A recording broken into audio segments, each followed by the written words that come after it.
शिवलीला अमृत अध्याय 5. धर्मगुप्त आख्यान. श्री गणेशाय नमः. जो भक्त नेहमी सदाशिव ही 4 अक्षरे उच्चारतो, भगवान शंकरांची पूजा करतो, तो अनेक जीवांचा उद्धार करतो. शास्त्राचे चांगले ज्ञान असलेले लोक अनेक प्रकारची प्रायश्चित्ते सांगतात, पण जो मनुष्य मुखाने शिवनाम घेतो तो शुद्धच होतो. त्याला अन्य साधनांची गरजच पडत नाही. शिवनामाचा महिमा असा परमाद्भुत आहे. त्याचबरोबर जो भक्त प्रदोष व्रत करतो त्याला सर्व प्रकारच्या सिद्धी प्राप्त होतात.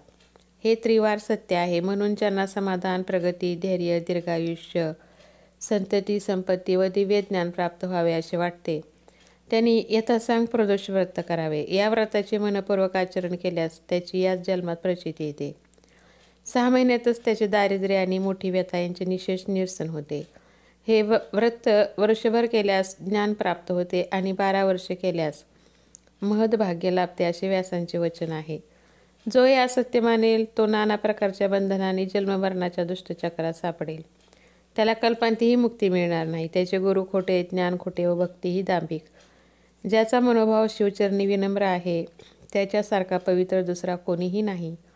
प्रदोष व्रत केल्याने अकाली मृत्यू, भयंकर गंडांतरे अशा गोष्टी टळतात. या व्रताविषयीची एक प्राचीन कथा सुतांनी शौनकादिकांना सांगितली. ती अशी आहे. सत्यरथांची कथा.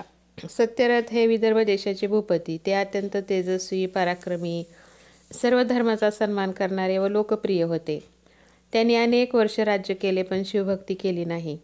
त्यांचे वाढते यश व ऐश्वर अनेक राजांना सहन होत नव्हते. म्हणून शाल्य देशाच्या राजाने पृथ्वीवरील अन्य राजांशी हातमिळवणी करून विदर्भावर एकदम आक्रमण केले.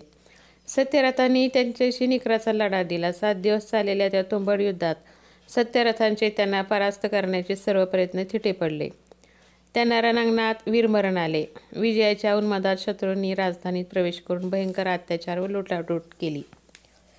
ही वार्ता सत्यरथांच्या पत्नींना इंदुमतींना कळताच त्यांच्यावर दुःखाचा डोंगरच कोसळला.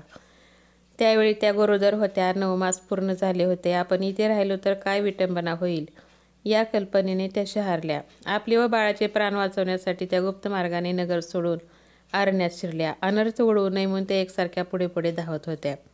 धावताना त्यांना सारखी धाप लागत होती. पायात काटे रुतत होते. त्या कितीतरी वेळा मूर्छेतून पडल्या, पण सावध होताच शत्रूच्या भयाने अंगात त्राण नसूनही धावत राहिल्या. त्या अतिशय सुंदर होत्या. मदनालाही मोहित करेल असे त्यांचे लावण्य होते. सुकुमार देहयष्टी, मृगासारखे नयन, दात जणू हिऱ्यांच्या पंक्ती, अंगावर वस्त्रभूषणे धारण केलेल्या आणि ज्यांनी अखंड ऐश्वर्य भोगले. अनेक दासी अष्टप्रहर ज्यांच्या सेवेला असायच्या, ज्यांच्या चरणाने कधी सूर्यकिरणे पाहिली नाहीत, त्या पतिव्रता राजपत्नी आज अगदी असहाय्य व दीन झाल्या होत्या. अश्रू भरल्या डोळ्यांनी आरण्यवाट तुडवत होत्या. कर्माची गती गहन असते, ती कोणाला चुकली आहे. धावून धावून इंदुमती अक्षरशः थकून गेल्या. त्यातच त्यांना प्रसूती वेदना होऊ लागल्या. त्या व्याकुळ होऊन जमिनीवर गडबडा लोळू लागल्या. मदतीसाठी मोठ्या आशेने सभोवती पाहू लागल्या, पण त्यांना कोणाचीही मदत मिळाली नाही. त्यांच्या घशाला कोरड पडली होती आणि अंगात जराही शक्ती उरली नव्हती. त्या तिथेच प्रसूत झाल्या. त्यांना एक तेजस्वी पुत्र झाला. त्याला पाहून त्याही परिस्थितीत त्यांच्या मुखावर समाधान तरळले, पण तहान सहन होईना. त्यांनी त्याला तेथेच ठेवले आणि कशाबशा रखडत एका सरोवरापाशी गेल्या. पाण्यात प्रवेश करताच त्यांना थोडे बरे वाटले, पण तिथेही दुर्दैव आडवे आले. त्यांनी उंजळीत पाणी घेताच एका मगरीने त्यांच्यावर झडप घातली आणि पाण्यात ओढत घेऊन त्यांना खाऊन टाकले. एका राजपत्नींना असा भीषण मृत्यू आला. धर्मगुप्ताची कथा. इकडे सत्यरथ इंदुमतीचा तो पुत्र अरण्यात एकटाच आक्रंदत होता. काय नियती असते पहा. ज्याचे मोठे कौडकौतुक व्हायला हवे, ज्याच्या जन्मानिमित्त नगरात जल्लोष व्हायला हवा, तो राजपुत्र अर्भका अवस्थेतच अनाथ झाला होता. पालापाचोळ्यात पडून ट्याट्या अशी रुदन करत होता. त्या आवाजाने एखादी हिंस्त्र शापत त्याच्यापाशी फिरकले नाही, हेच मोठे भाग्य. काही वेळाने उमा नावाच्या एक विधवा ब्राह्मणी आपल्या 1 वर्षाच्या मुलाला कडेवर घेऊन तिथून जाऊ लागल्या. तेवढ्यात त्यांना बालकाचे रडणे ऐकू आले. त्याचे आश्चर्य वाटून त्या आवाजाच्या रोखाने पुढे गेल्या. तेव्हा एके ठिकाणी ज्याची नाळही कापलेली नाही असा देखणा गोरागुमटा नवजात मुलगा रडत असलेला पाहून त्यांचे काळीज गलबलले. ते विचार करू लागल्या, अरे रे, या बाळाला इथे कोणी टाकले, याची जन्मदाते इतके निष्ठुर कसे झाले, आता याला कोण सांभाळणार, याच्या बाबतीत चौकशी करावी तर आसपास कोणीही दिसत नाही, काय करावे, हा कोण, कोणाचा, याची जात कोणती, काही कळत नाही. तसेच वाघ लांडगे खातील म्हणून याला इथेच टाकून जायला जीव धसावत नाही आणि याची अवस्थाही बघवत नाही. ते काही नाही, आपण याला न्यायचे व याचे पालनपोषण करायचे. देव मोठा आहे, तो आपल्याला सांभाळेल, पण मी याला इथेच टाकून गेले तर तो आपल्याला कधीच क्षमा करणार नाही. त्यांनी आपल्या मुलाकडे पाहिले, मग त्या तान्ह्या बाळाकडे पाहिले. त्यावेळी मात्र सुलभ वात्सल्याने त्यांचे हृदय भरून आले, डोळ्यात पाणी तरळले. त्यांनी त्या बाळाला उचलले आणि त्याला प्रेमाने स्तनपान करू लागल्या. पुन्हा एकदा त्यांच्या मनात संभ्रम निर्माण झाला. काय करावे, या बाळाला नावे की नेऊ नये, याची आई वाट चुकली असेल व ती परतून आली तर बाळ नाही असे पाहून तिला किती दुःख होईल. त्या संभ्रमामुळे त्यांचा निश्चय होईना.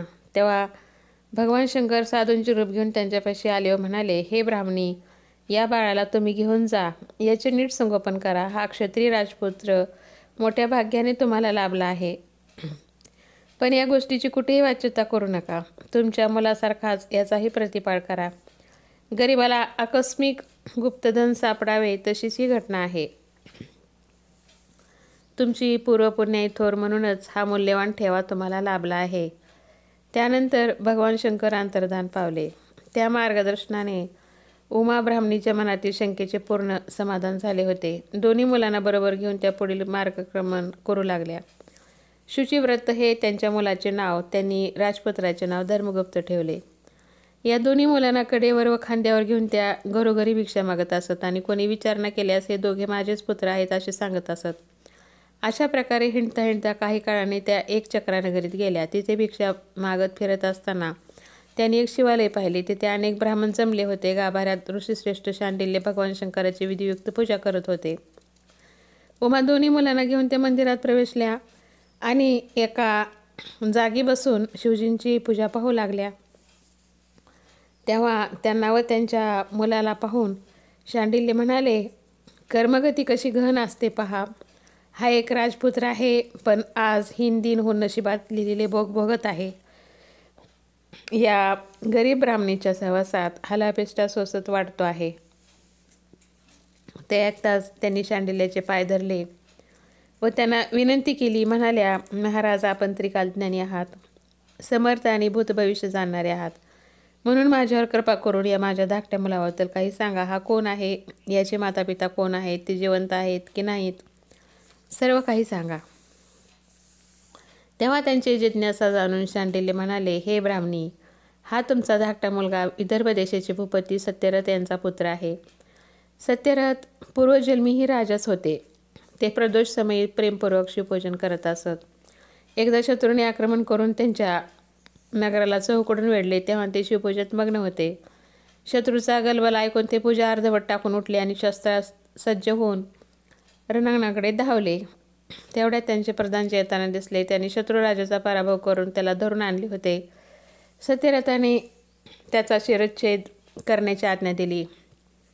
या विजयाच्या उन्मादात आपले शिवपूजन अर्धवट राहिले आहे याचेही त्यांना भान राहिले नाही.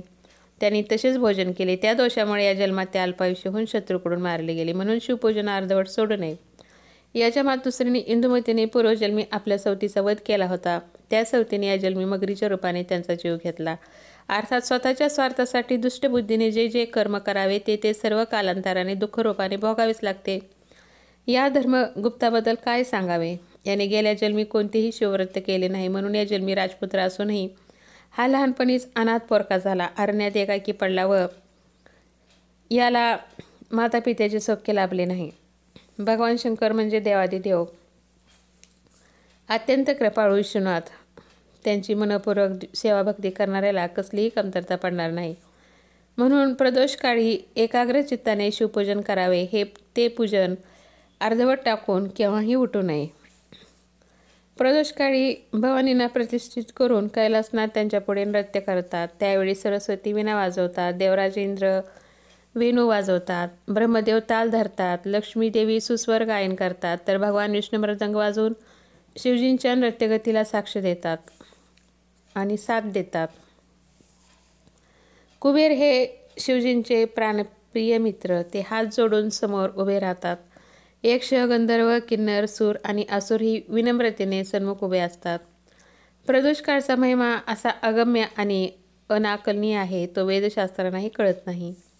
शांडिल्याचे बोलणे पूर्ण होताच सोमाने विचारले, ऋषीवर्य, हा माझा मोठा मुलगा शुचिव्रत, याला या जन्मी दारिद्र्य का आहे? ते म्हणाले, ब्राह्मणी, या तुमच्या मुलाने पूर्वजन्मी लोकांकडून दुष्टपणाने दाने उकळले आहेत. याने स्वतः कधीही दानधर्म केला नाही, शिवपूजन केले नाही, म्हणून या जन्मी दारिद्र्य भोगत आहे. दूषित परान्न सेवनाने वाणीमध्ये, दूषित दानाने हातामध्ये व परस्त्रीची अभिलाषा धरल्याने डोळ्यामध्ये दोष निर्माण होतात. तेव्हा उमाने आपल्या मुलाला व राजपुत्राला शांडिल्याच्या चरणावर घातले व म्हणाल्या, महाराज, यांच्यावर कृपा करा. ती विनंती मान्य करून त्यांनी त्या दोघांना नमः शिवाय या मंत्राचा उपदेश केला व पक्षप्रदोष, शनिप्रदोष यांचे महात्म्य समजावून सांगितले. ते म्हणाले, पक्षप्रदोष व्रत करणाऱ्याने त्रयोदशीस निराहार राहावे, सत्कार्य करावे, सूर्यास्तानंतर 3 घटका झाल्यावर भक्तिभावाने प्रदोष पूजेला आरंभ करावा, गोमायाने भूमी सारवून तिथे मंडप उभारावा, त्याला केळीचे खांब, ऊस, पताका, रांगोळ्या व झालरे यांनी सुशोभित करावे, स्वतः शुभ्र वस्त्र नेसावे, भाळी पांढरे गंध लावावे, सुगंधी पुष्पे धारण करावीत, मग शिवलिंगाची स्थापना करून त्याची विधियुक्त पूजा करावी. प्रथम आचमन व प्राणायामादी प्रारंभिक विधी करावेत, मात्रकासह अंतर्न्यास व बाह्यन्यास करावेत. डावीकडे विष्णूंची आणि उजवीकडे अग्निदेवांची पूजा करावी. वीरभद्र, गणपती, अष्टमहासिद्धी, अष्टभैरव, अष्टदिक्पाल व सप्तावरण पूजा करावी. आधी शिवजींचे ध्यान करावे, मग यथाक्रम सर्व राजोपचार अर्पण करून त्यांची मनोभावे पूजा करावी. त्यांचे स्तवन करावे, म्हणावे, हे गौरीनाथा, हे उमारमनाथ, तुमचा जय जयकार असो. तुम्ही अत्यंत निर्मळ आहात, सोज्वळ आहात, कोटी चंद्राप्रमाणे शीतल आहात, सच्चिदानंद स्वरूप आणि सर्वार्थाने परिपूर्ण व सनातन ब्रह्म आहात. मी तुम्हाला नमस्कार करतो, तुम्ही माझ्यावर कृपादृष्टी ठेवा. शांडिल ऋषीने त्या दोघांना प्रदोष व्रत करायला सांगितले व त्या ब्राह्मणीला ते व्रत त्यांच्याकडून नीट करून घेण्याची सूचना केली. ऋषींचा उपदेश व आशीर्वाद मिळाल्यानंतर उमा दोन्ही मुलासह एकचक्रा नगरीतच राहिल्या. शुचिव्रत व धर्मगुप्त यांनी तिथे 4 महिने प्रदोष व्रत केले. शांडिल्याने त्यांना काही गोष्टी आधी स्पष्ट सांगितल्या होत्या. आपली शिवपूजा आपणच यथाविधी करावी, ती दुसऱ्याला करायला सांगू नये. शिवपूजेचा कधीही कंटाळा करू नये. पूजेत शिवजींना अर्पण केलेल्या नैवेद्यादी सर्व उपचारावर केवळ त्यांच्या गणांचा अधिकार असल्यामुळे त्यांना अर्पण केलेल्या वस्तू तीर्थप्रसाद म्हणून कोणालाही देऊ नयेत. तसे केल्याने 100 ब्राह्मणाच्या हत्येचे पातक लागते. शिवपूजेच्या सामग्रीची व साहित्याची कधीही चोरी करू नये, ते महापाप आहे.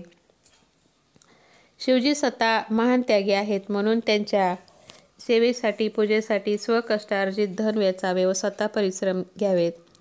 ही गुरुवचने नीट ध्यानी धरून ती दोन्ही मुले अत्यंत आदराने शिवभक्ती करत होती. पुढे काही दिवसांनी एक घटना घडली. उमापुत्र शुचिव्रत नदीकाठी खेळत होता, तेवढ्यात शेजारची दरड आकस्मिक कोसळली.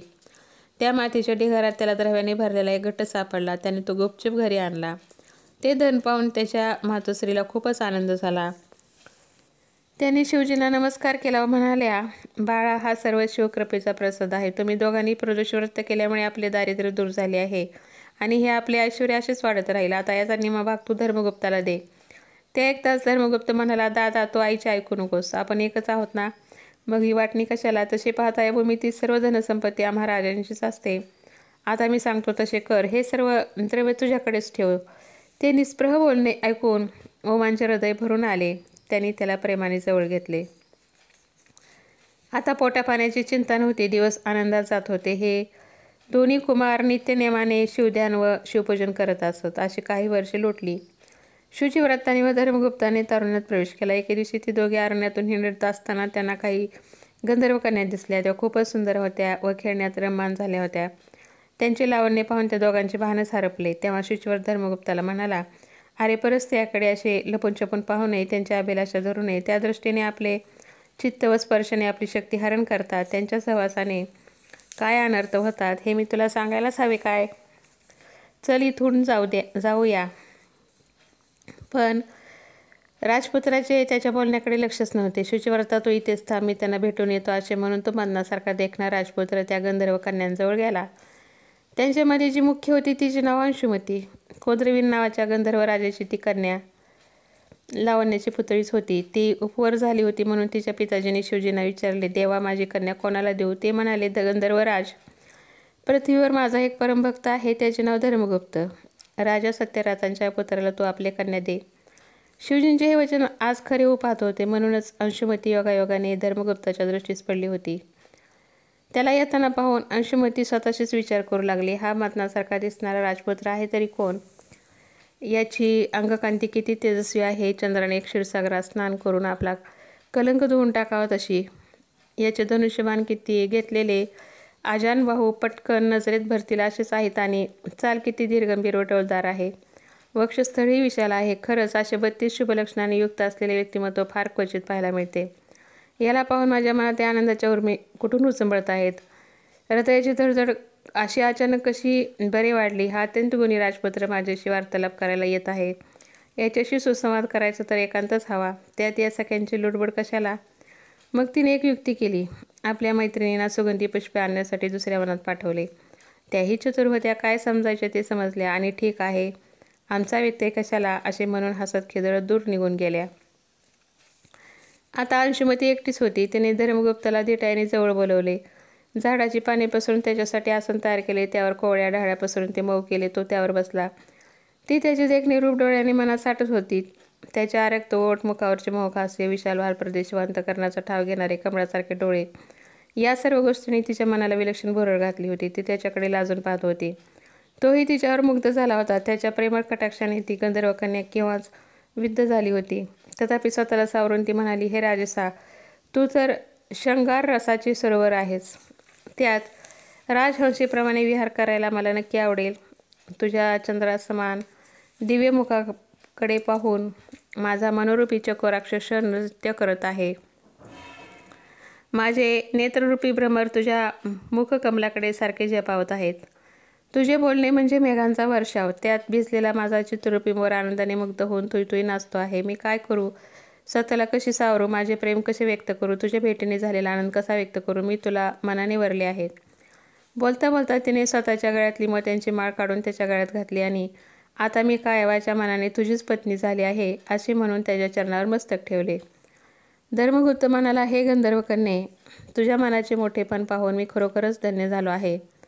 तू मला वरलेस हेही ठीक आहे, पण मला आई नाही, वडील नाहीत. मी राज्यभ्रष्ट पित्याचा मुलगा असून एका गरीब ब्राह्मणीने मला वाढवले आहे. तू लाडाकोडात वाढलेली आहेस, सर्व प्रकारची ऐश्वर्य भोगणारी आहेस. अशा परिस्थितीत तुझे वडील मला जावई म्हणून स्वीकारतील का? म्हणून माझा विचार सोडून दे.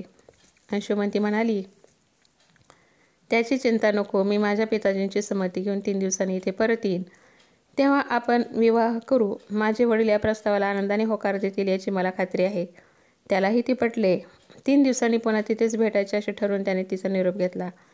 अंशुमती आपल्या सख्यासह गंधर्वलोकी गेली. तिने पिताजीची भेट घेऊन त्यांना आपले मनोगत सांगितले. तेव्हा शिवचनाप्रमाणे सर्व योग जुळून येत आहेत हे पाहून कुद्रवीण गंधर्वाला आनंद झाला. त्यांनी तत्काळ होकार दिला. त्यांची आज्ञा मिळाल्याने तिचे अंतःकरण सुखावले. ती आपल्या सुखी वैवाहिक जीवनाची स्वप्ने रंगवू लागली. धर्मगुप्ताने शुचिव्रताला सर्व हकीकत सांगितली. ती ऐकून त्यालाही खूप आनंद झाला. त्या दोघांना श्रीगुरु शांडिल्याचे वचन आठवले आणि हा सर्व त्यांच्याच कृपेचा प्रसाद आहे लक्षात आले. जे गुरुजनी आसक्त असतात, त्यांच्या उपदेशानुसार वागतात व त्यांची मनपूर्वक सेवा उपासना करतात, त्यांना सर्व प्रकारचे सौख्य व ऐश्वर्य प्राप्त होते. गुरुदेव त्यांचे सर्वत्र रक्षण करतात. घरी गेल्यावर त्यांनी आपल्या मातोश्रीला वनातील सर्व वृत्तांत सांगितला. तेव्हा त्या म्हणाल्या, शिवभजनाने मनुष्याचा खरोखरच उद्धार होतो. त्याचे इहपर कल्याण होते. तुम्ही भक्तिभावाने प्रदोष व्रत केले ते त्याचेच फळ आहे. 3 दिवसांनी ते दोघे बंधू पुन्हा त्या वनात गेले. तिथे गंधर्वराज कुद्रवीण लग्नाच्या सर्व तयारीनिशी सहपरिवार आले होते. आपल्या जावयाला पाहून त्यांना खूपच आनंद झाला. त्यांनी त्याचे उत्तम आदरातिथ्य केले. छत्रसेना व पालखी पाठवून उमांना मोठ्या सन्मानाने तिथे बोलावून आणले. 4 दिवस चाललेल्या त्या विवाह सोहळ्यात सर्व विधी यथासांग पार पडले. गंधर्वराजांनी उमा ब्राह्मणींना स्वर्गातील नानाविध मूल्यवान भेटवस्तू दिल्या. जावयाला 1 लक्ष रथ, 1 लक्ष घोडे, 10,000 हत्ती, 1 लक्ष दासदासी, अक्षय धनकोश, दिव्य रत्नांच्या राशी, दिव्य धनुष्य, अक्षय भाते, अपार सेना, महापराक्रमी गंधर्व सेनापती आणि भरपूर वैभव दिले. अंशुमती दिव्य रथात बसून पतीसह सासरे आली. गंधर्वराज आपले लोकी परत गेले. पुढे काही दिवसांनी धर्मगुप्ताने चतुरंग सेनेसह विदर्भावर स्वारी करून राजधानीला वेढा घातला. नगर दुर्गावरून तोफांचा बडीमार होऊ लागला, पण गंधर्वाचे बळ अफाट होते. त्यांनी शत्रूचा बिमोड करून त्यांच्या ताब्यात गेलेले ते राज्य परत जिंकून घेतले. दुर्मर्शनाने सत्यरथांचा वध केला होता. धर्मगुप्ताने त्याला जिवंत पकडून आपल्या ताब्यात घेतला. या विजयाने त्याची सर्वत्र कीर्ती झाली. देशोदिशीचे राजे त्याला करभार देऊ लागले. पुढे एका उत्तम मुहूर्तावर तो सिंहासनारूढ झाला. त्याने आपली पत्नी, माता व बंधू यांच्यासह पुष्कळ वर्षे उत्तम राज्यकारभार केला. शुचिव्रताला युवराजपद दिले. शांडिल्य गुरूंचा थोर सन्मान करून त्यांना दक्षिणा म्हणून अपार धनदौलत, दिव्यरत्ने, आभूषणे व वस्त्रे दिली. शिवकृपेने त्याच्या राज्यात दुष्काळ, दुर्भिक्ष अशी कोणतीही परिस्थिती कधीच उद्भवली नाही. आधी व्याधी, दुःख, शोक, कलह, विघ्ने या सर्व गोष्टी तिथून समूळ नाहीशा झाल्या. सर्वत्र सुख, शांती, समृद्धी नांदू लागली. त्याने लोकांच्या हिताच्या अनेक गोष्टी केल्या. त्यामुळे त्याचे प्रजाजन, ब्राह्मण व नातलग त्याला नेहमीच आशीर्वाद देत असत. त्याच्या कारकिर्दीत घरोघरी आनंदी आनंद होता. अशा प्रकारे त्याने सर्वांना सुखी केले. कालांतराने त्याने आपल्या पुत्राला सुदत्तला राज्याभिषेक केला व राज्यव्यवहाराची सर्व सूत्रे त्याच्या हाती सोपवून तपश्चर्येसाठी वनात निघून गेला. तेथे शिवजींचे अहोरात्र ध्यान करू लागला. त्याच्या आराधनेने प्रसन्न झालेल्या कैलासनाथाने दिव्य विमान पाठवून त्याला, त्याच्या पत्नीला, मातेला व बंधूला शिवलोकी नेले. त्यांनी भगवान शंकराचे दर्शन घेऊन त्यांना साष्टांग वंदन केले. त्यांचे मनोभावे स्तवन केले. तेव्हा त्या पतित पावन शंभू महादेवाने त्या सर्वांवर कृपा करून त्यांची अक्षयपदी स्थापना केली. सूत म्हणाले, श्रोते हो, जे धर्मगुप्ताचे हे आख्यान श्रवण करतील, सद्भावाने पठन करतील, लिहितील, याचे रक्षण करतील आणि याला अनुमोदन देतील, त्यांची सर्व पातके नष्ट होतील. त्यांना सर्वत्र विजय व यश मिळेल. त्यांचे कर्ज फिटेल. त्यांच्या घरात धनधान्याची वृद्धी होईल. सर्व प्रकारची संपन्नता येईल आणि भगवान शंकर स्वतः त्यांचे रक्षण करतील. प्रदोष महिमा अत्यंत अद्भुत आहे. या ग्रंथातील प्रदोष व्रताचे महात्म्य ऐकून जे या व्रताचे यथाविधी आचरण करतील त्यांना दुःख, दारिद्र्य व अपमृत्यूचे भय राहणार नाही. शिवकृपेने त्यांचे कल्याण होईल, हे त्रिवार सत्य आहे. हा श्री शिवलीलामृत ग्रंथ अत्यंत पवित्र आहे. ज्यांच्या घरी हा ग्रंथ आहे त्यांना उमाकांत सहाय्य करतील, सदैव त्यांच्याबरोबर राहतील. त्यांना अंतिशिवपद प्राप्त होईल. कवी श्रीधर म्हणतात, हा ग्रंथ म्हणजे बहरलेला आम्रवृक्ष आहे. याला काव्यरूपी सुरस फळे आलेली आहेत. कुतर्क करणाऱ्या कावळ्याला ती कशी आवडणार? हे ब्रह्मानंद स्वरूप विरूपाक्ष, तुमचा जय जयकार असो. तुम्ही सर्व साक्षी आहात, वाईट कर्मापासून मुक्त करणारे आहात आणि सर्व कर्माचे अध्यक्ष आहात. तुमचे अतर्क्य व अस्तित्व, अतर्क्य महात्म्य वेदशास्त्रांनाही कळत नाही. या श्रीधराला तुम्हीच वरदान दिले आहे. स्कंद पुराणातील ब्रह्मोत्तर खंडात असलेल्या श्री शिवलीलामृत ग्रंथाचा हा 5वा अध्याय अतिशय गोड आहे. सज्जनाने याचे नित्य श्रवण पठण करावे. अध्याय 5वा समाप्त. श्री सांब सदाशिवापर्णमस्तु. ओम नमः शिवाय.